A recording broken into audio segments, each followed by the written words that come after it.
everyone. Welcome to SharePoint Power Hour. I'm Laura Rogers, and this is Joelle Farley on audio.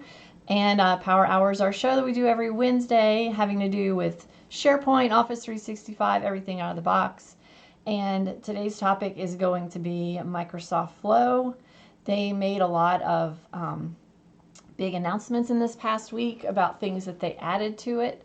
So I was trying to, for the title of the Power Hour, I was trying to think of something that kind of, I didn't want to just say Flow new stuff or Flow, updates or something like that. I wanted it to be a little more specific. So it's, I put Miss Flow Documents OOO is out of office because they added, there's some functionality in there for getting out of office information about people when you're trying to send them an email.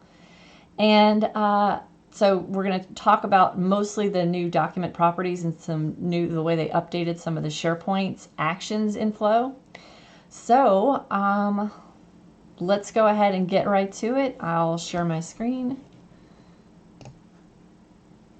All right, here we have my test site, and I'm going to go to my document library called Policies. This is company policies.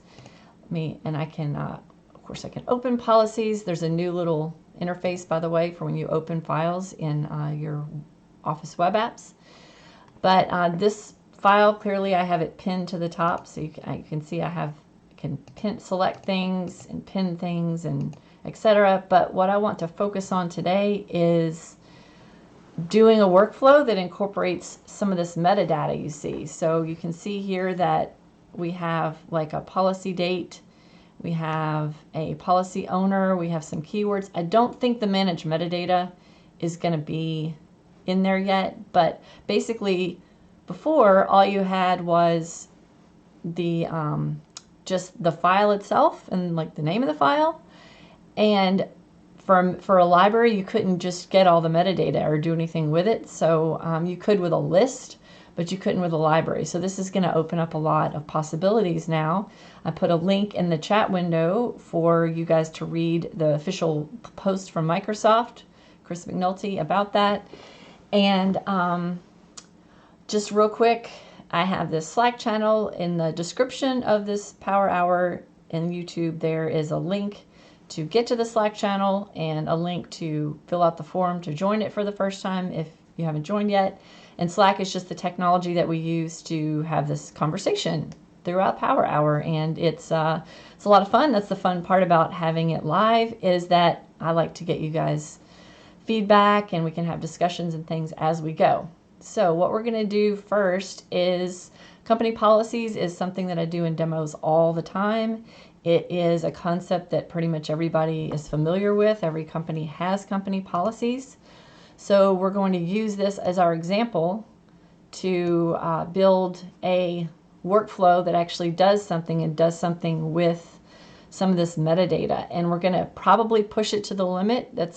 It's kind of what I do. Like I'll plan out what my demo is going to be, and I'll get it to do something that I planned, and then I'll kind of decide, well, what if we made it do this, and how would this work? And then of course, most of the time I break something, but we'll see.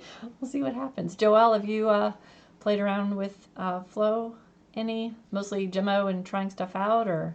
Yeah. Oh yeah. Mostly demo and trying stuff out. Yeah, I mean, there are a good bit of things we can do in Flow that we can't do with SharePoint Designer Workflow. So when Joelle and I are working with customers, we always entertain which one we should go with. Yeah, I mean, just from a user interface perspective as well, it's, I think over time it'll become a lot better than using a workflow just because of the interface, like for a user who has tasks or something like that, or something to do with a specific document or something like that. So it's pretty cool. Yeah. Okay, so here's the library that I have. I have this, it's just on my site here. So I'm going to, you can go to flow.microsoft.com, and you can also, you don't have to just go to flow.microsoft.com and start from scratch. There is a way that you can do it from within the library as well, using the Flow button here. But we're going to start off by, this is just another way to do it. So I'm just going to go, do it this other way and just start from my flows. And you can see I have a ton of just random ones that I've created throughout from testing and stuff like that. So what I'm going to do is I want to make sure that I have them all other ones turned off that I might have been testing with, just to make sure that this company policies one doesn't conflict with anything. Of course, in the real world, you'll have more, you'll have tighter control over what you're doing with all of your flows, right? Okay. So I've got those all turned off just in case, because I do demos a lot just on this policies library. So I'll create a new one, and as I create a new one, we've got this new interface now, of course, that prompts me with what do I want to start with. So you're not just taken straight to the little design surface anymore.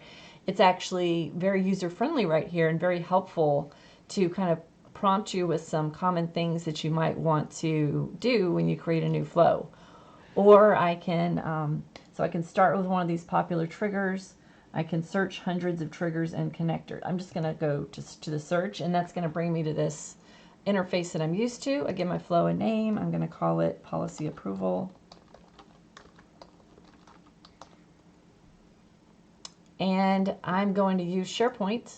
And of course, I could just type SharePoint right here to narrow it down to SharePoint as well. This is just a quick filter. So we have some things to point out here that are new. We have the selected item thing. That's going to be when you're in the library and you need to select something and manually run a workflow on it. We have when a file is created or modified. So before, we had to, if you wanted to run a flow when a file was updated or added or updated, like we commonly do in SharePoint Designer, we have the little check boxes, and you can just say run this when it's created, run this when it's modified, and you can have one workflow that can run on both. Well, before in Flow, we would have to have created two different flows if we wanted a flow to run when something was created and a flow to run when something in that same library was modified. But now look, we've got a new action. We can say when a file is created or modified, or when a file is created, you can get the properties only. When a file is created in a folder, so you can say particular folder. This is going to be, this is not something that you could do it in SharePoint Designer, but it's not going to be the most obvious and easy. It's going to be way more complicated. So this is a nice new obvious one when a file is created in a folder. And then when a file is created or modified, properties only. And when an item is created, and when an item is created or modified. So when a file is created or modified, that's when I want to do something with the file, I think. And when a file is created or modified, properties only, that means I need to be able to use that metadata. So Benedict, no, there is no modified only, but if you look at that blog post that I shared with you guys, what they do is they put basically if created is equal to modified. So if created is equal to modified, it would be a new one. But if created is not equal to modified, then that's something that's being modified. So that's how you would do modified only. So they describe it. I guess it was kind of overkill to have a whole bunch of, created and modified, created only, modified only.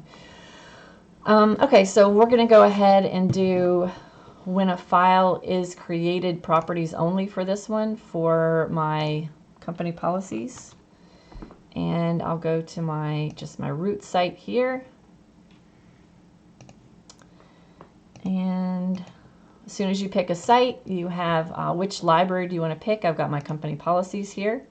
So when a file is created in this library, what do I want to happen? And then that's where I build my steps. So I love the way they've added also these little call outs everywhere to kind of help you out as you go, which is really nice. What do I want to happen? So that's where I can decide if I want somebody to approve something. So I'm going to do approval. So now that we can do stuff with document properties, we can actually tie this approvals thing in more with the file itself and be able to write to the file and write to a property in the file or do something with it after somebody is approved. Because before it was a little awkward when you dealt with documents, because you had this lovely approvals section and things that are waiting for you to approve, but once you made comments and approved it, where did that go, right? So here's my start an approval action. What do I want to call this approval? And this is where I can, I'll just say approve policy. And I can actually have the name of the policy in there with it. Let me see. Go. So this is where I have the ability to go look at all my properties. My properties of the file, and so there's the name of the file, but notice, look at that, there's my metadata, huge. So since this a people field, policy owner is a people field, look at all this. I have all this information about that that person, the policy owner. So sometimes when I'm building the company policies library, I'll have the policy owner and then I'll have the policy department as a separate field. But think about it, you don't even necessarily have to have department as a separate field. If you wanted to do something based on department, you could just use the department from whoever the policy owner is. So just kind of a side note there. So I can just put approve policy, put the name of the policy. Who do I want to assign it to? The policy owner, right? That makes total sense. So who is the policy owner? So I'll assign it to them, their email. And then what are the details of the approval? These are the details. I'm so creative. And I'll put a little bit of information about it in here, like created by. And then you can put the person's nice, pretty display name as, in there, their first name, last name. And then item link is going to be a link to that document. So that's going to be linked to item, or if it isn't, that would be weird. And then item link description. I usually just like to make, so the description is when you click on the hyperlink, what does the hyperlink say? So I usually just like to make that say the name of the file. And that's it. So that's how I can start an approval when I add a new file. So then from there, I'm going to want to do other things with it, like depending on if they approve or reject it, do something else. So what I want to do is I want to be able to write to some field in this library, right? Once they've approved or rejected it, we need to know in this file kind of what's going on with that. Let's see. Let me go scroll through some of these. You see, it still doesn't necessarily have the content approval settings and like just the built-in content approval. So I'm just going to go create an extra field that says, is it approved or rejected? And you could even do something like take the comments that they make and put them somewhere in here as well. So I'll go ahead and just create this. So all it's going to do right now is I create a file in here and it assigns, sends this approval, does this approval action. Okay, so let's go back over to the library itself. Here are my policies. And this is going to trigger when an item's created. So let's go ahead and just create one real quick instead of, so I don't want to open the one I have selected. So when I unselect something, this is just something to get used to, with the modern look. It's contextual. So if I have something selected, I have some showing me different things in the ribbon. So I'll just do a new Contoso policy. I've got this special content type in here. And this is a cool policy.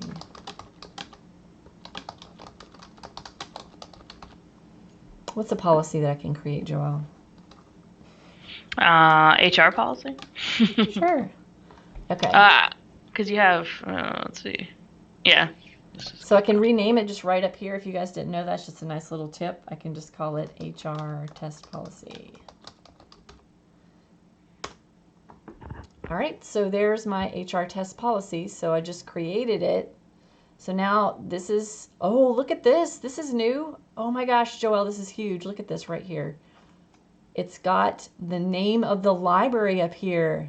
You guys who are watching, do you notice this is huge? Okay, so before, all you had up here was the name of your site, and there was no name of your library.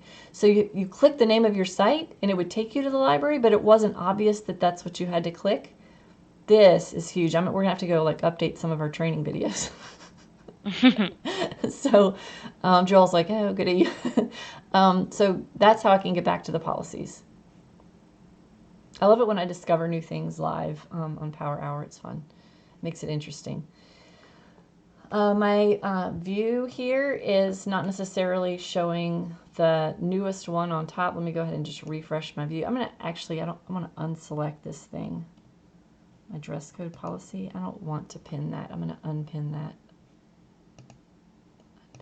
Just because it's kind of in the way right now. And I'm going to refresh this whole thing. HR test policy, there it is. You know what I like to do when I'm doing these demos is I like to have my most recent ones on top. So I'm just going to go do that real quick just so it doesn't confuse me. Go edit my view and just sort them by modified descending. I don't know about you, but this is pretty much what I do in every view of everything I ever work in SharePoint. All right, so there's my policy. So it should have kicked off that flow. So let's go look at this flow and see what happened. Failed. Ooh, that's fun. Where did it fail? Failure summary. This is blah, blah, blah. So it's basically telling me invalid approval subscribe request assigned to. Oh, okay. So I have no policy owner. There you go. The policy is not assigned to anybody as the policy owner. So therefore, what's the workflow going to do? So that's something in a real world situation you have to kind of decide, well, how are we going to, somebody just uploaded a brand new file. So how are we going to, we can't trigger a workflow when it's a brand new file when it doesn't have an owner yet. So what you could do is you could make it a required field. You could make the policy owner required field. That's one option. You could also do something like make the workflow basically not trigger until there is a policy owner. In this case, I'm going to go in here and just, since I have it on create, now this is probably going to kind of put flow to the test. So in SharePoint, when something is required and it's not filled in yet, it leaves it checked out to you. And typically a workflow is not going to run when something is checked out. So what I want to do is go ahead and put a policy owner, make the policy owner required.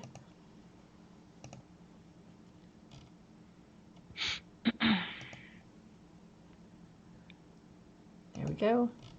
Because I know they made some changes lately to where you don't have like this giant set of files checked out to you anymore. They've kind of changed the way some of that works. Okay, so I'll go ahead and upload. And when I upload a file, I'm going to just go find, let's see, I've got all this demo content in here. So I'll just go find some demo file that I don't have in here yet.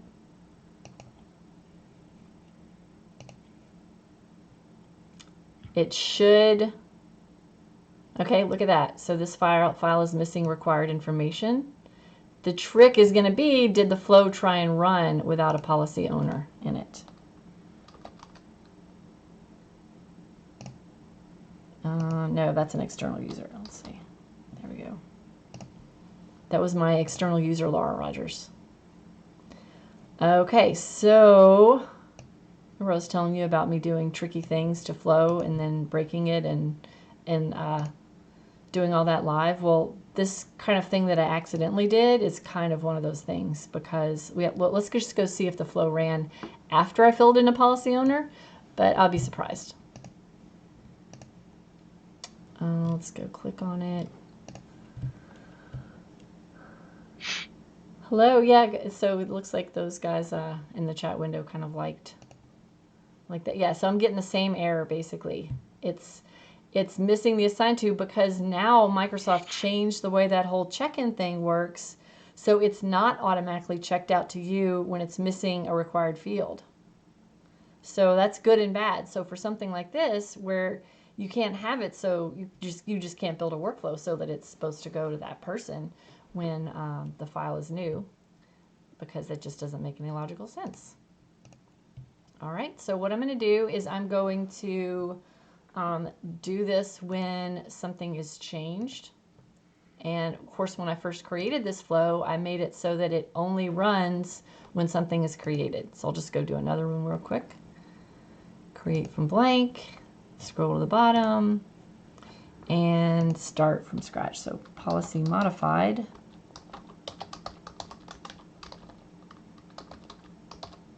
So I can't send something to somebody to a value that doesn't exist, basically. I'm going to say when a file is created or modified, properties only. And then my site, let's see if that's still in my clipboard. So there we go.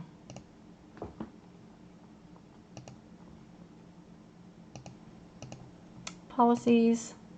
Good thing I didn't spend too much time on this one. I just did a couple things. I didn't get too extensive. And these things are really fast to be able to create as well. So it's not too painful for me to just go quickly whip up another one. All right, please approve. Let's see. Policy approval. I have my dynamic content over here. Stick the name in there. And does that make sense, guys, as far as the logic of why I had to recreate that? Marcus says, could you have the flow check if the property is maintained? Check if there is an owner. Yeah, we'll have to do that. So what we'll have to do is when a file is created or modified, and then it can't run when a file is created. So we're going to do that logic that we did, that I was talking about a few minutes ago. So we're going to have to do a condition to say created is not equal to, and then go over here, created is not equal to modified. And that means it is not a new item. All right, created is not equal to modified. Then I want to go, if yes, then I want it to go assign it to that person. So I know my head is in the way here. Let me see. There we go. All right, so if created is not equal to modified, then that's when we're going to actually do something to, send it to the policy owner. But we also need to know if the policy owner is not blank. So this created is not equal to modified is going to run every time something is being modified. Well, we may as well just say policy owner is not equal to blank instead of that, because you'd have to modify it to put the policy owner in it right anyway. So policy owner email, and let me hide this, is not, it doesn't have is empty or is null, so I'm just going to say is not equal to and put nothing in there. So policy owner email is not equal to blank. That's how the logic works in SharePoint Designer. And I'll go ahead and say that way when there is a policy owner, then I can assign them that approval. So then I can take my approval that I created a minute ago and literally just drag it up into this section. I love the drag and drop. I mean, at least in SharePoint Designer, we got the copy and paste, but the drag and drop is pretty slick, right? Okay, policy owner email, and these are details. Uploaded by, and then put the person's name. Just have to have a little bit of information in here. And item link. They need to be able to click on the item to be able to do something with it. So you got to give them a link, or else what are they looking at? Or else you'd have to put like all the properties of everything in here, and they won't. When it's a document, you can't do that. Let's see, why is this not clicking? Okay, there we go. I keep having to look around this giant microphone. Link to an item. And remember, for the description, I was going to put the name. And we're going to build upon this.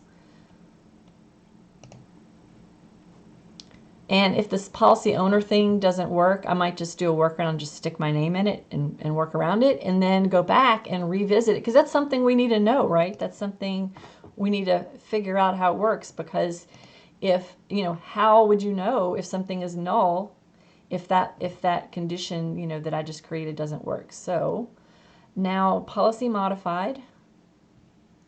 So if anything is modified and the owner is not blank, then it should work. So I should be able to just go to anything in here, and this one actually has a policy owner, and I'm going to put pick one that's got myself in it, leave types, and I'll go modify that. Then the properties only thing, we'll need to figure out if properties only mean, I don't know if you guys were wondering this as well, but does properties only mean it only checks the properties being modified, or does properties only mean properties are all that you're going to get in the workflow, and you're not going to get, as opposed to like the file itself? Does that make sense?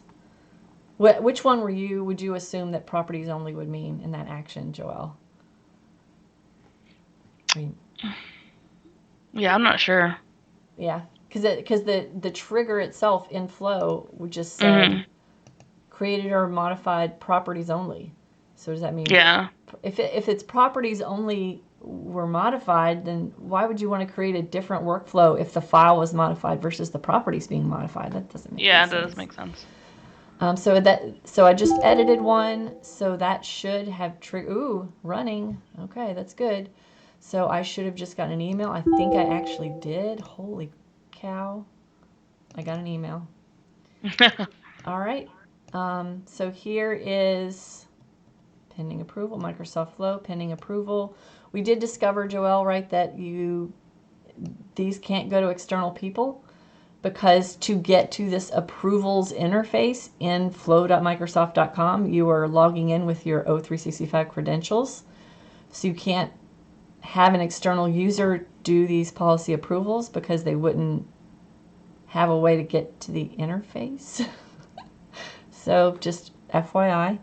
Okay, this is nice. It's very detailed. So they've actually updated the way this looks as well.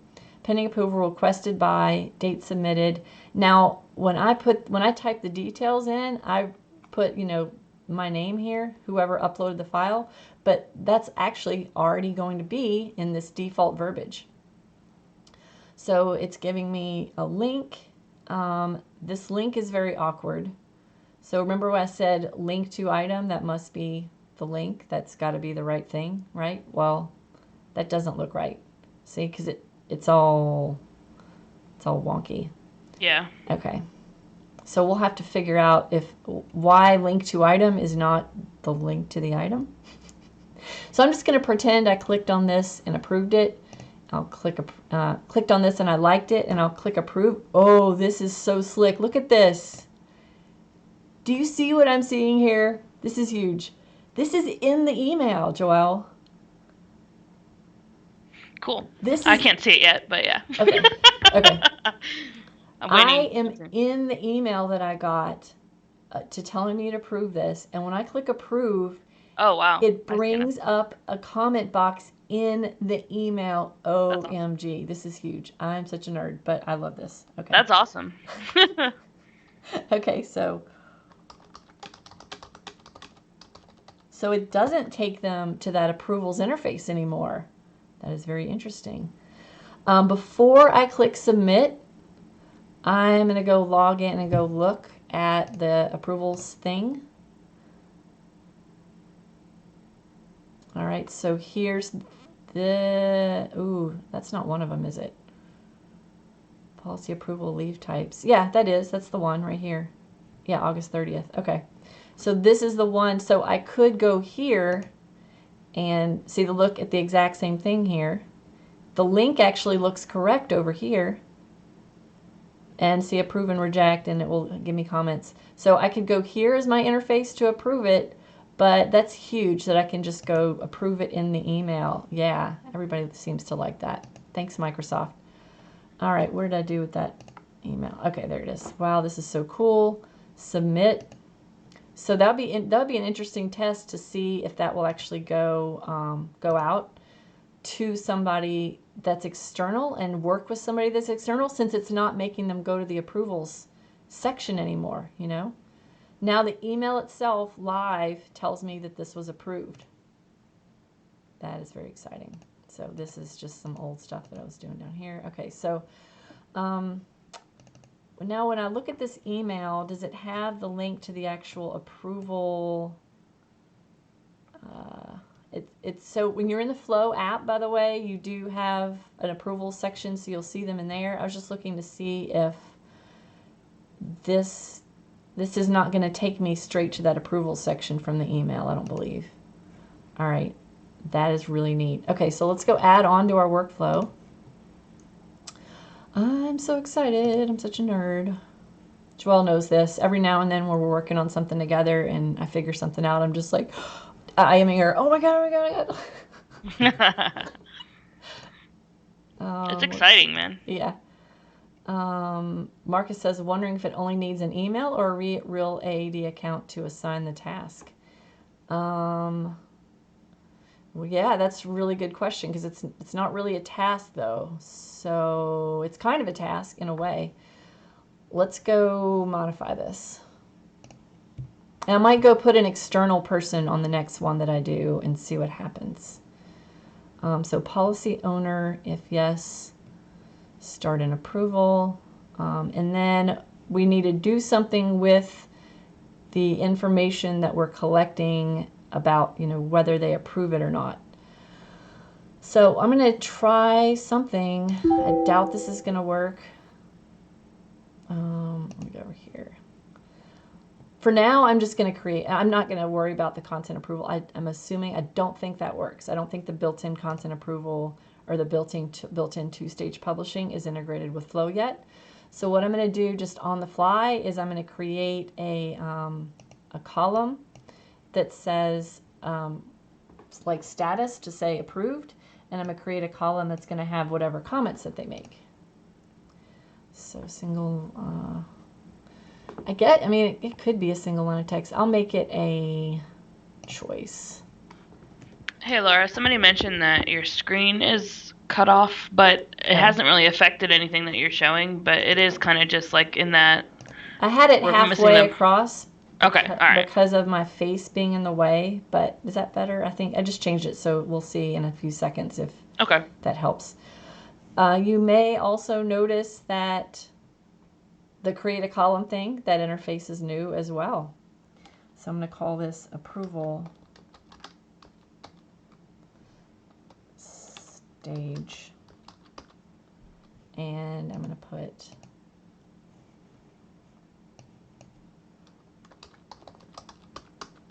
and last week or a couple of weeks ago when I was testing this, it wasn't compatible with choice fields. So if you remember, I quickly changed something from a choice field to a text field, and then it worked.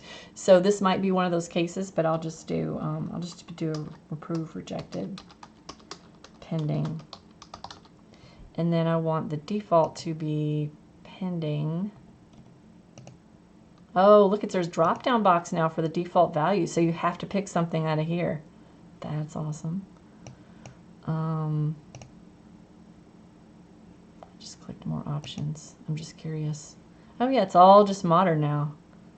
That's very nice. Okay, and then I'm also going to add approval comments as well.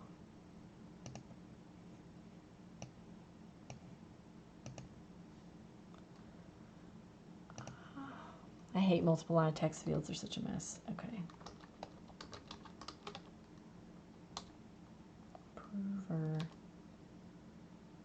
Approver comment, yeah. I don't want to make it approval comments because I think there's an out-of-the-box one that is kind of the same thing. More options. I don't want it to be... Well, I was going to make it so that it's not rich text, but it looks like I don't have that option anymore. Oh, see, approver comments. All right. Approval comments. approval test there, that's not going to exist. These things get to be such a mess after I demo them over and over and over again over like months and months. Okay, so now I've got a couple of columns that I can write that data to, and it's going to, so by default when I add things to this library, it's going to have an approval stage of pending, and then once they do their approval or rejection, what I'm going to set the workflow to do is put whatever they say in this field and put their comments in this field. I actually don't need to do a condition for that, because what I can do is just whatever their the output is from their approval that they did, that can just be what I put in there as the value. So I don't actually need to have a completely different action if they approve or reject it. I could just, everything's variables, so I could just make everything just use that verbiage. I'll definitely need to, so I'll need to set the values, and I'll need to send an email to whoever that originator was as well. All right, so if yes, I'll go add an action. So after it does the approval, it's going to do Outlook, and it's going to send an email. Send it to, no wait, let me do the action, the other action first. Sorry, the SharePoint one. SharePoints. Update item. No, well, I'm not updating an item. I'm updating a file. Update file. See, let's review. Let me move my head out of the way here. And let's review some of these. Dun, dun, dun. Just drag this over a little. There, see. And I guess let me know if there, sometimes I don't see some of these comments, so just let me know if there's anything I'm missing. We have 47 viewers. Wow, awesome. Okay, so we got a bunch of new ones in here as well. Because before when we were looking at the new things, we were looking at the new SharePoint triggers. Now we're looking at the new SharePoint actions. So after the thing is triggered, then these are actions you can take. So anything that says item is going to be a list item, and anything that says file is going to be a file in a library. So I don't want to get file properties or get files. I like the way it lets you get multiple things. That's awesome. That's one of those things it's really complicated to do in SharePoint Designer, that it's much more easy and obvious in here. Update a file is probably what I need. Get file content, that means actually get the file itself. If you want to send that file to somebody in an email, you can do that. Get file metadata. So I don't want to get anything. I just want to go ahead and update that file. Okay. Oh, see, this is very sad. I don't have my metadata. See? Update file is apparently not what I need. This cannot be right. Let's see. Let me go SharePoint, update file properties. That's what it is. Sorry about that. Flo, I doubted you there for a minute. Okay, so update file properties. Oh, that one still doesn't have... I guess let me just pick which one it is and then see if it shows me the properties. Let's see. We might just try a couple of them. Okay, which library is it? Policies. Look at that. Oh, okay. We have the library. Okay, which item am I updating? So this is actually a variable that I still have from when a file was created. See, that's the variable that I still have in my workflow from when the file was originally created. So that's the one that I'm updating, right? These are all the fields in the item. So I don't necessarily need to update all of them. What I really need to do is just remember my approval stage. I need to set, I like the way there's a drop down box in here, so you can't accidentally just type something that is not, one of your approval stages. Let me maximize that. Oh, I know what I did. I dragged the whole thing over in here in this software. There we go. Yeah, I think when I moved it out of the way, I moved it in the software and not like the actual window. Okay, so now approval stage is approved. Approval. So I'm not going to put the word approved though. What I want is I want to use that dynamic content. So this is going to be interesting because I need to know what they did up here. So like for approval test comments, see I have everything they did. So this is where I can put the comments in here. But it looks like since this, so this is an approval stage, let's see if that works.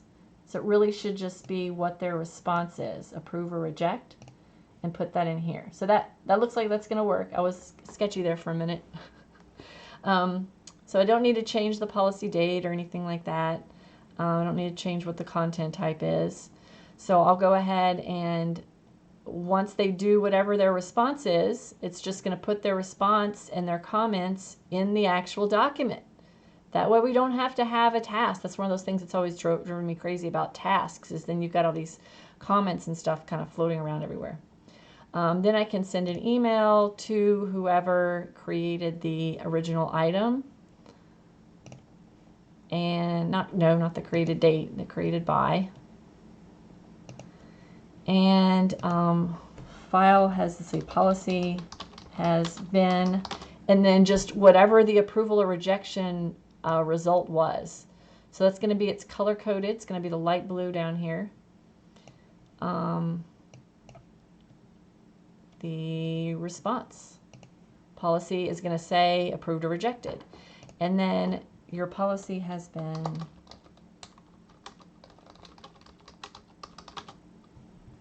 and I'm going to put, to find response a lot faster, I'm going to put it right here, by, and then approver email. I can put the email address of the approver. Let's see, let's take my filter off of here.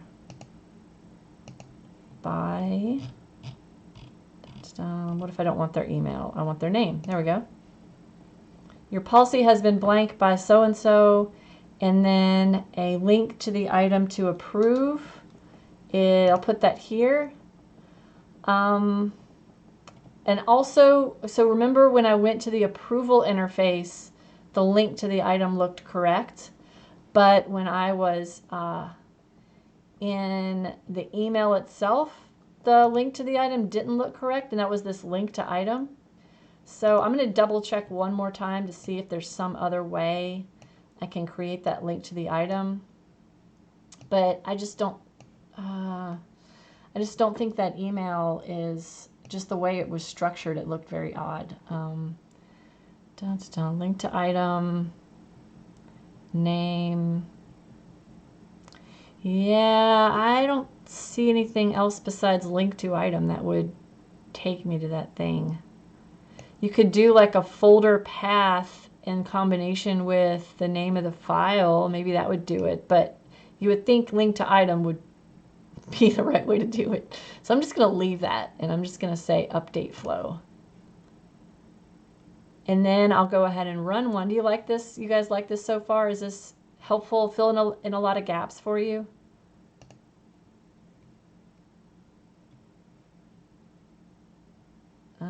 Let's see. Okay. I'll go run one. All I have to do now is I'll just go find one where I am the... Hey, Laura, Carolyn mentioned something about, let me go look. Hold on, Slack just went away on me. Oh yeah, make sure you don't have semi in the to field. Sometimes I notice it doesn't like that. Semicolon. Oh. Interesting. I don't know if I had that or not. Okay. Okay, so I just made a change to this risk management file. Now I should, since I am the policy owner, look at that. I got an email. We're going to try an external person in a minute because that would be awesome. Okay, so I'll just double click and just open it in full view here. pending approval, blah, blah, blah. The link, of course, is still weird because I didn't fix it. And then, of course, again, I can go over to the approvals tab over in Flow, and I could do all this in there as well. But this link in the email is not going to be correct. That would be very confusing to somebody if they try to click that. Also, I noticed that this email doesn't appear to have a link to get to this approvals thing. See? It doesn't have a link. It used to, I think it used to have a link to here. And that way, like this one is this risk management one. That way I had an easy way to get to it. So this is where, of course, I could go open the file. Let me go open that. See, it opens it correctly. And then I can see all the details and I can approve or reject it. But I'm noticing the email doesn't even take you here at all. Like, how's the end user going to know that that's another place where they can see all their approvals that are waiting for them? Microsoft, talking to you. Just kidding. So I'll let them know, maybe. Okay, but this is so awesome. So I keep dragging my window around. This is so awesome with the approval thing in the email body. I mean, holy cow. I hate this file. Rejected. So I'm rejecting this file and clicking submit. I don't usually reject things in my demos, do I?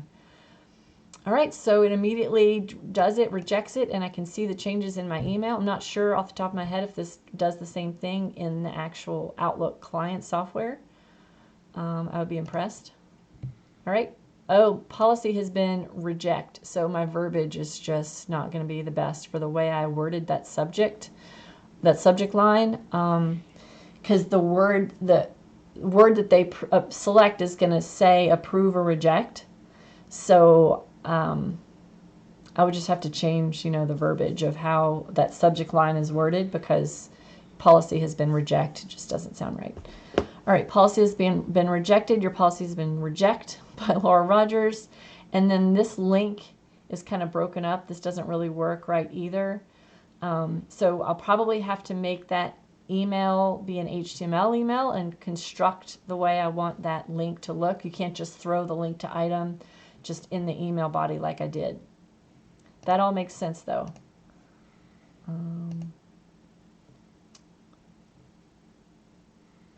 Oh, link in email appears to be broken due to space and file name. Yeah, but I didn't, when I put this link in the body of the email, the rejection email, I didn't put it in as HTML. Like I didn't do like ahref equals blah, blah, blah link and then what the word is when they click on the link. So it doesn't have any of that out of the box. But if I had done that, then it would look nicer.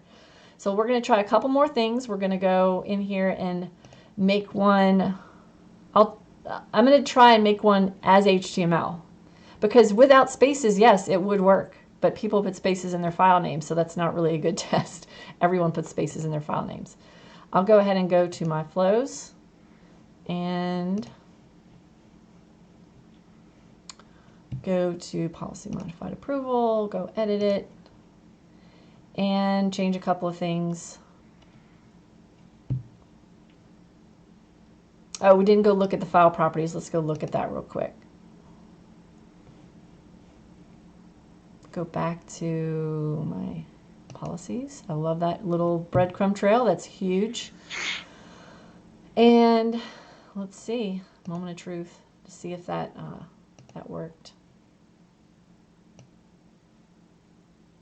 Haha, look at that. Reject. I hate this file, rejected. Okay, so then what you'd want to do is maybe you'd filter out the rejected ones from your view, or have something that moves it somewhere else if it's rejected, or I don't know what you want to do with rejected files, but at least the update properties, that worked. Very cool. So it updated file properties, that worked.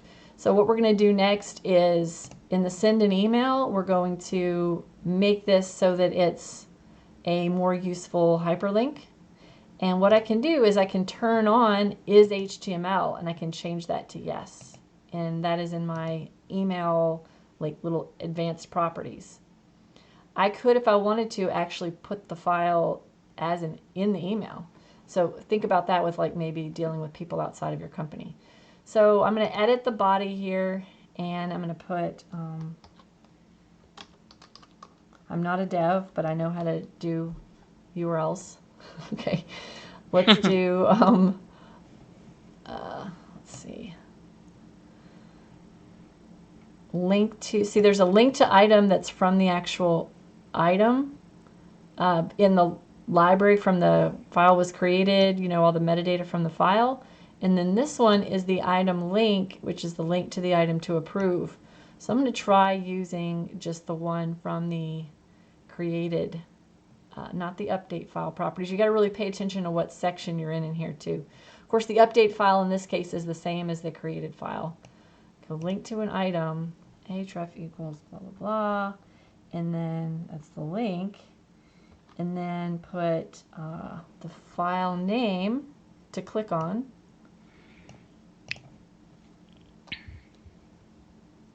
And close my HTML. And I can actually put like a carriage return in here, and I can make the email look nicer, do with, you know, with my HTML. So my HTML, that's the HTML, because I said is HTML is yes. And then another thing, so I'll go ahead and update that.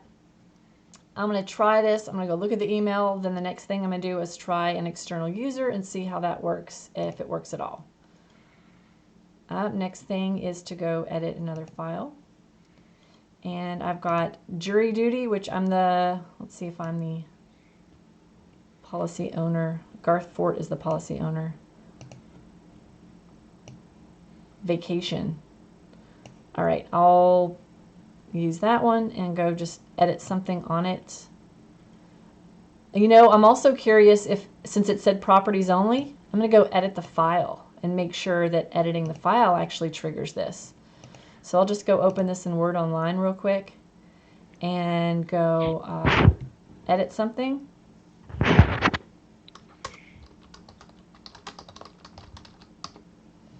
And then it's already saving it, so it says saved, and then go back to policies. There's so many exciting things in this demo that I had no idea that I was going to come across, Joelle. Like, this is super cool.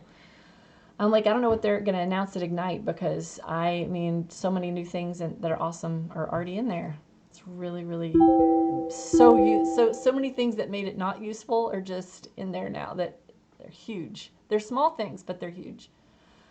All right, I got an email. I could hear the email arrive. Approval request.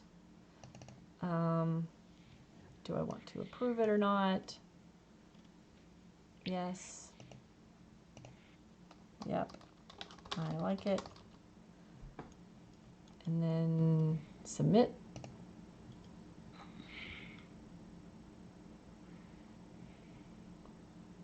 Okay, close my email. Then I will get, then I immediately got this email, and look at that. My hyperlink is correct. And it is an actual fully correctly formatted hyperlink. Then I click on it and I actually open the file. So that's how you do the hyperlink. The thing about the email that goes out for the approval itself with the weird hyperlink, there isn't a way to format that. It just has a built-in email. So I think that that's going to be something that's got to be corrected in the product from what I can tell. Next thing we're going to do is quickly, we only got a few minutes left. Going to go, oh, I didn't do the out of office stuff. Yeah, we got to do that. So let me show you what I did in here, and I'll show you this out of office thing. I wonder if, I wish I could do both. I don't know if I'm going to have time though. Okay. Absence request. I'm going to turn this one on. And Joelle, do you have access to that list of on, where is it? This one? wonderlaw.sharepoint.com/power-apps, and it's an absence request list. Let me go see. Because if you do, then if you could see, it's set to go to the manager. So I don't know who your manager is in that test AD. Anyway, maybe never mind. I'll go ahead and show you what I created in the flow, and then show you what it does.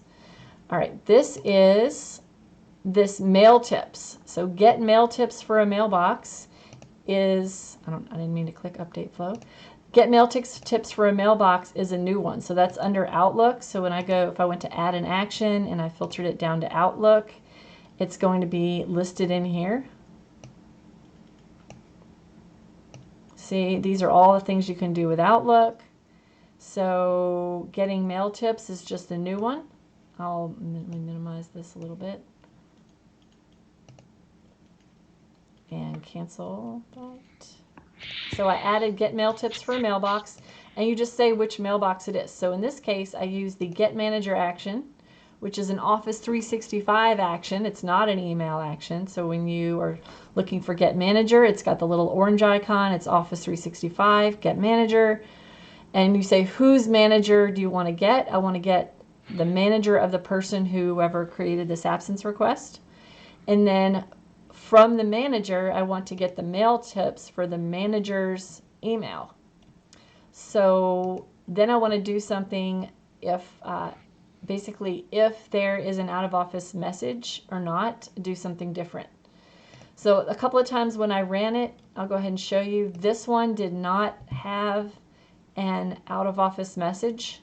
And so when I ran get tips for mailbox, this is the output that I was given. It's got the mailbox address. This delivery restricted, is moderated, mailbox full, stuff like that. But then when I did one where I did have the out of office turned on and I got the mail tips, it gives me the message here. So it gives me the actual out of office message as like in this little message variable. But it doesn't have just is the out of office on or not. So it's basically if there's a message. Now it's really weird because this is one of those things that I didn't fully figure out. Could do like does message exist, you know? So that's what I did. So for the condition, I have this, see all my little get mail tips, little values here, automatic replies. I tried, see this automatic replies isn't visible in that little list of properties that I just looked at that was output from the workflow. So I tried saying, does automatic replies equal true or false? Like I tried that one and it didn't, yeah. So I couldn't figure that part out. But I know that message is something that you do have when you're out of office and you don't have when you're not. So you can see that you've got a whole bunch of different little options. All right, having to do with whether the person's in the office. So this is huge. This is, again, something that people have been asking for years. How do you do something different when somebody's out of office? And there was no way you could do that with SharePoint Designer. There was nothing that existed that lets you talk back and forth to that mailbox or know if they were there or not. Now you can.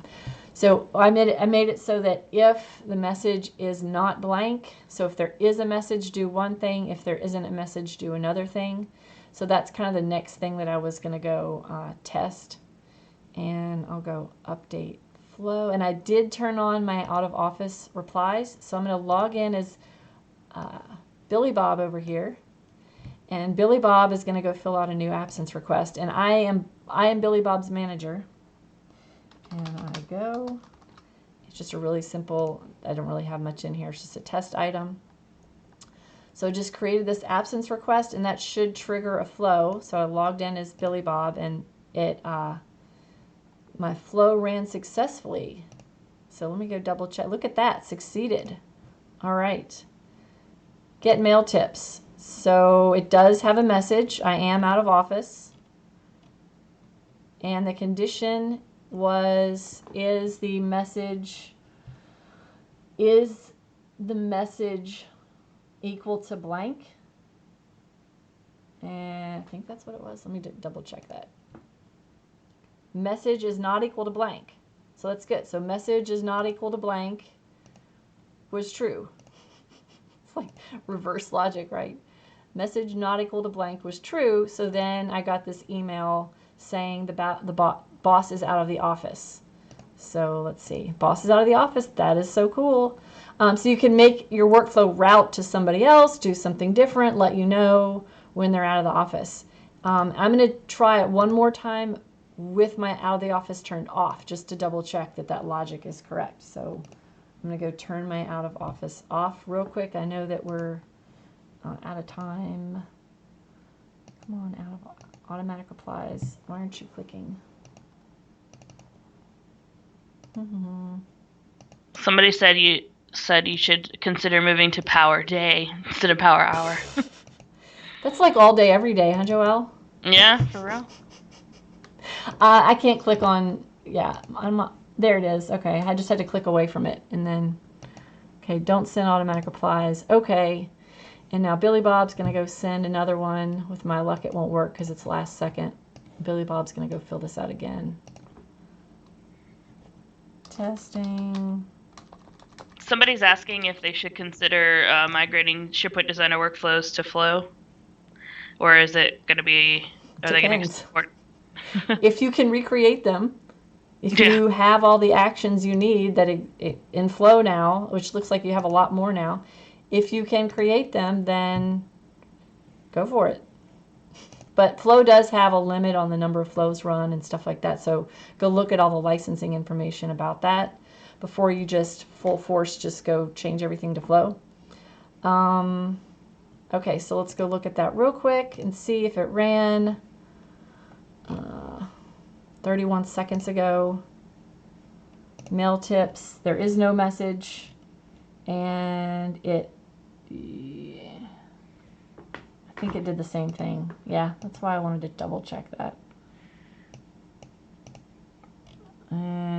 Yeah, that's one of those ones that it's very close, but if there's a way to do this, it's not obvious. So I was looking for a blog post or documentation or something on it. I didn't find anything just right off the bat, so we'll have to just see. Maybe it's one of those ones that's still kind of rough, but very, very cool. I'm excited that we're going to be able to have that capability.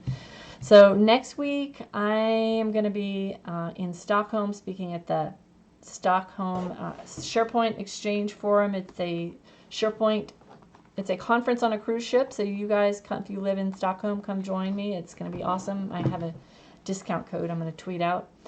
And then at Ignite, they made me this community reporter. So I'm going to be walking around with a microphone and, doing live streaming and videos and interviewing people and have like camera crew and all this fancy stuff. So there are 10 of us, and you guys, if you're there, come find me. I'm about to write a blog post about, let me switch my scene back over. I'm about to write a blog post about that whole community reporter experience. I'm also doing a couple of sessions at Ignite. One of them's a panel, one of them's a what's it called, an expo hall theater session. And I hope that you all come. It's going to be huge. It's going to be in Orlando. They're going to have a big party at Universal Studios, and Joelle's going to be getting married like a few days after that. So she's going to be in the middle of pre-wedding stress, right? Yeah. So I wish you could come, but yeah, that's next year. Next year, definitely. Cool. Well, thanks everybody for coming, and I will see you, I guess, in a couple of weeks. Over and out. Bye, guys. Where's the off button? I'll find it.